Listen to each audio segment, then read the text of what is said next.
International athlete हूँ, 400 metre relay और individual.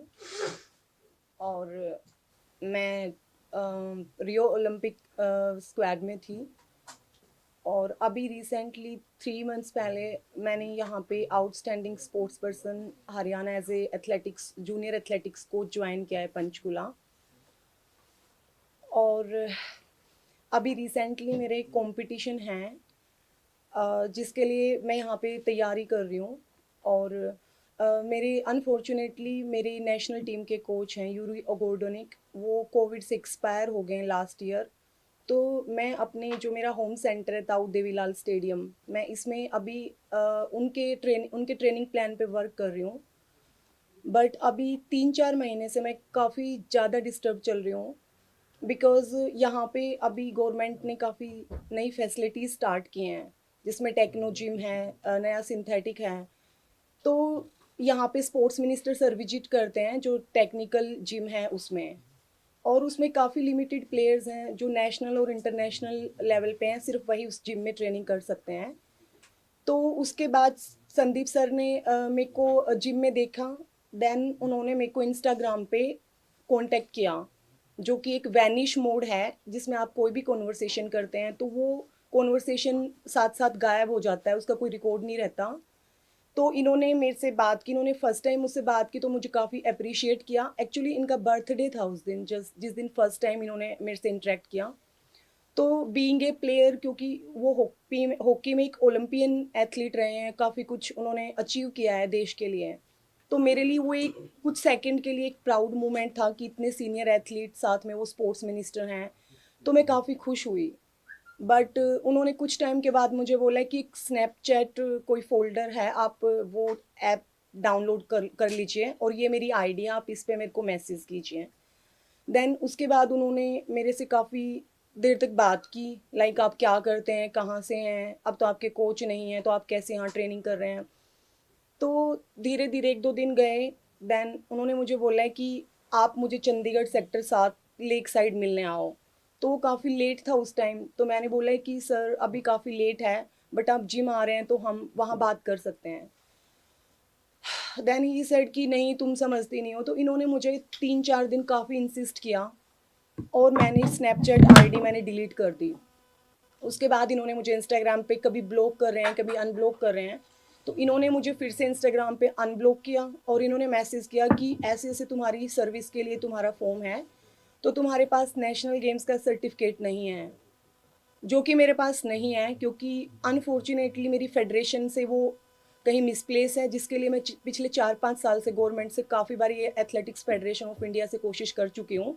तो सब वहाँ पे टालते रहते हैं, क्योंकि मेरे बहुत सारे नेशनल सर्टिफिकेट्स हैं जो मेरे मेडल के मुझे आज तक नहीं मिले हैं। उनका डेफिनेटली कहीं ना कहीं मिस यूज चल रहा है। तो इन्होंने मुझे बुलाया कि तुम आओ, वरना तुमने जो ये ओएसपी से एज ए कोच के लिए तुमने जो अप्लाई किया है, ये तुम्हारी जॉब नहीं लगेगी। तो सर मैं नेक्स्ट डे सारे डॉक्यूमेंट्स लेके मैं इनके घर पे गई, तकरीबन 1:30 बजे के आसपास। और इनका जो स्पोर्टिंग स्टाफ है, कुछ गनमैन थे और कुछ इनका जो पर्सनल स्टाफ स्पोर्ट्स पर्सन को जो ट्रीट करते हैं वो लोग वहाँ पे अवेलेबल थे। देन मैं इनके पास गई, मैंने डॉक्यूमेंट्स दिखाए। और वो मेरा फर्स्ट टाइम मैं इनके घर पे मैंने सेक्टर 7 में 72 हाउस नंबर में मैंने मेरा पहला विजिट था। तो इन्होंने बोला है कि मैडम मैं यहाँ पे अनकंफर्टेबल हूँ और ऑफिस में बात नहीं करते हैं, कैमरा है और आप समझ सकते हैं। तो इनके ऑफिस में बिल्कुल साइड में एक कैबिन है जिसमें सिर्फ सोफ़ा डला हुआ है और कुछ टेबल वगैरह हैं। तो इन्होंने मुझे बोला कि मैं यहाँ कंफर्टेबल हूँ, मैं यहाँ बैठ के बात कर सकता हूँ। तो सर इन्होंने मेरे डॉक्यूमेंट्स टेबल पे रख दिए और साइड चेयर पे ही, जैसे ये चेयर है, ये ऐसे आके बैठ गए और मैं बिल्कुल ऐसे बैठी, तो इन्होंने बोला कि आप साइड में आ जाइए। तो सर इन्होंने मेरे पैर पे हाथ रखा और बोले कि मैंने तुम्हें फर्स्ट टाइम देखा था, तुम मुझे तब से काफ़ी अच्छी लगती हो और तुम अट्रैक्टिव हो, तुम्हारा अच्छा फिगर है। और एथलेटिक्स में तो सारी काली पीली लड़कियां हैं ना, उनका लुक अच्छा है ना पर्सनैलिटी अच्छी है। और मैं तुम्हें स्पॉन्सर कराऊंगा और तुम क्यों पंगे कर रही हो, ये हाथ पैर तुड़ा रही हो, तुम मुझे खुश रखो मैं तुम्हें खुश रखूंगा। सर मैं उस टेबल से, मैंने इन्हें बोला, इनका हाथ मैंने धीरे से हटाया, मैंने साइड लिया, क्योंकि मतलब मेरे लिए मेरे साथ वो एक बहुत अलग सा टाइम था कि मैंने वो चीज़ कभी फेस नहीं की थी। और मैं उठी तो ये इधर से घूम के यहाँ आए और ये यहाँ बैठ गए, तो इस साइड टेबल था, वो अलग चेयर थी, मेरा रास्ता ब्लॉक हो गया। और इन्होंने मेरे साथ उस टाइम मिसबिहेव करने की कोशिश की, लाइक छीना झपट्टी, और इन्होंने मेरा टी शर्ट भी फाड़ दिया उस टाइम।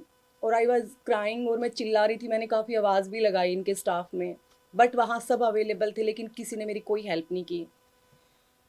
और सर, मैं एक स्पोर्ट्स गर्ल रही हूँ, तो मेरे को थोड़ा सा था कि शायद नॉर्मल जो लड़कियाँ होती हैं उनमें से शायद मेरे में थोड़ा सा strength comparison to other girls में थोड़ा फिट थी। और मैंने इन्हें रिक्वेस्ट किया कि सर प्लीज़ मुझे जाने दीजिए, तो ये बोले कि देख लो, तुम्हारी नौकरी का सवाल है, और बाकी तुम अपने मुंह से सारे काम खराब करती हो, और अगर तुम मुझे खुश नहीं रख सकती ना, तो तुम किसी को खुश भी नहीं कर सकती, और ना तुम्हें नौकरी मिलेगी।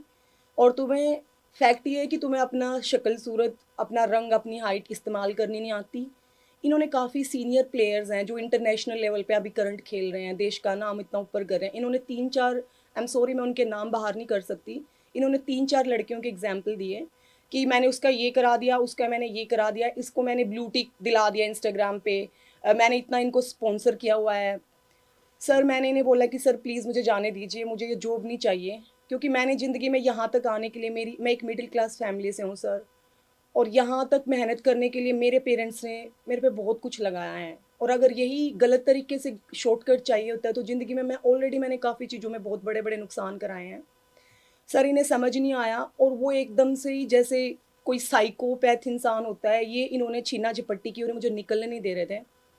और सर अनफॉर्चुनेटली मुझे नहीं पता चला कि मैं उस मतलब टाइम क्या रिएक्शन देती, और मेरा हाथ उठ गया, और मैं सडन वहाँ से इनको पुश करके मैंने उन टेबल पे इनको गिरा दिया, और मैं वहाँ से भागी, और मैं बाहर चिल्लाती रही। तो एक साइड से इन्होंने डोर बंद करवाया हुआ था, जबकि मैं दूसरा इनका कैबिन था उसकी साइड से निकल के मैं भागी। और वहाँ पे जो पुलिस स्टाफ था और जो इनके लोग खड़े हुए थे वो हंस रहे थे मेरी उस सिचुएशन में। मेरा मेरा पर्स गिर गया था, मेरा सारा सामान यहाँ वहाँ फैल गया था, और मैं वहाँ से मैं भागती हुई मैं लेक तक भागी गई, और मैंने वहाँ जाके मैंने कैब बुक किया, तब मैं वापस अपने